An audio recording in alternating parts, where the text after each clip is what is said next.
Bonjour à tous, les problèmes de décollage en kitesurf sont un véritable fléau, au même titre que la schnouf.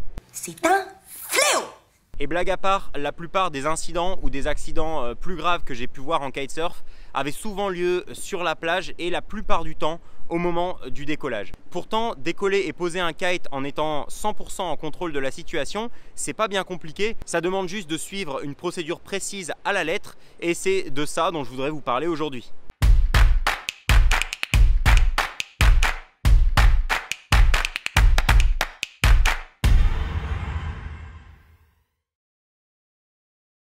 Premièrement, on va parler rapidement de mise en place en revenant sur la question: faut-il mettre ces lignes en place au vent par rapport au kite ou sous le vent par rapport au kite? Personnellement, quand je décolle quelqu'un qui a mis en place ces lignes au vent par rapport au kite, je vous le dis directement, je suis tendu, je suis pas à mon aise.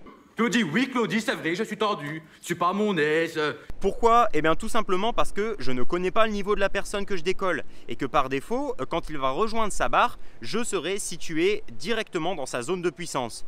Je me retrouve donc à devoir lui faire confiance car s'il met de la tension dans ses lignes prématurément, avant d'avoir rejoint la position idéale de décollage en bord de fenêtre, alors il se peut potentiellement qu'il nous mette dans une situation délicate tous les deux.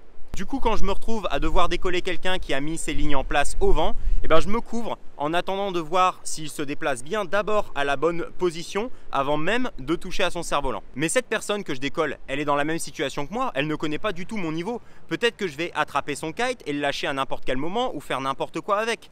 Donc quand vous mettez vos lignes en place au vent, eh bien, vous vous retrouvez dépendant, en tant que pilote, vous vous retrouvez dépendant de votre assistant et vice versa. Maintenant, admettons que les lignes du kite que je décolle soient déroulées sous le vent. Si mon pilote met prématurément de la tension dans ses lignes, qu'il se positionne mal ou qu'il fait n'importe quoi, je ne suis pas impacté parce que quand il met de la tension dans ses lignes, le kite n'est pas encore situé dans sa fenêtre de vol et donc par conséquent, il n'est pas en mesure de générer de la puissance. Le pilote peut également être beaucoup plus serein puisque si c'est moi qui lâche le kite de manière prématurée ou qui fait n'importe quoi, c'est également beaucoup moins grave que si le kite était situé en zone de puissance. Si on pratique sur un spot sur lequel on n'a pas la place pour mettre toute la longueur de ligne sous le vent, alors à ce moment-là, on peut les dérouler sur le côté, mais toujours légèrement sous le vent.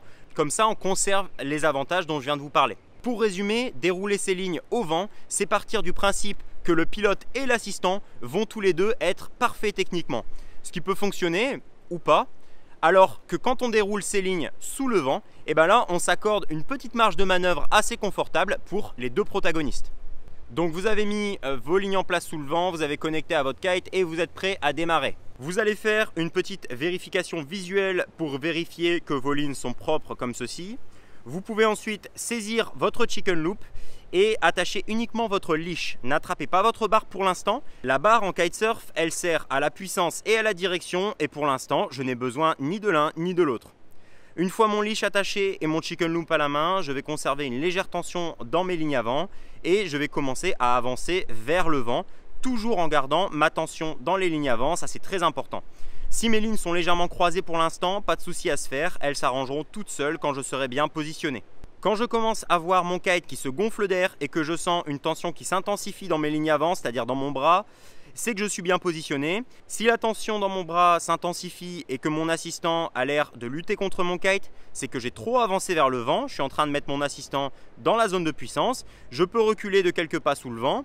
Si mon kite se met à flapper excessivement et que la tension disparaît dans mon bras, c'est que je suis trop descendu sous le vent. Je dois remonter un petit peu dans la direction du vent.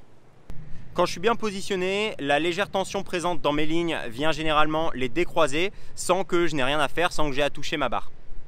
Je peux alors accrocher mon chicken loop, mettre un pouce en l'air et décoller mon kite tranquillement.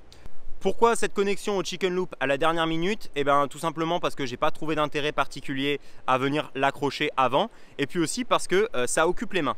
J'ai remarqué que quand on venait connecter son chicken loop plus tôt, on se retrouvait avec les mains libres et on avait naturellement une tendance à venir attraper la barre.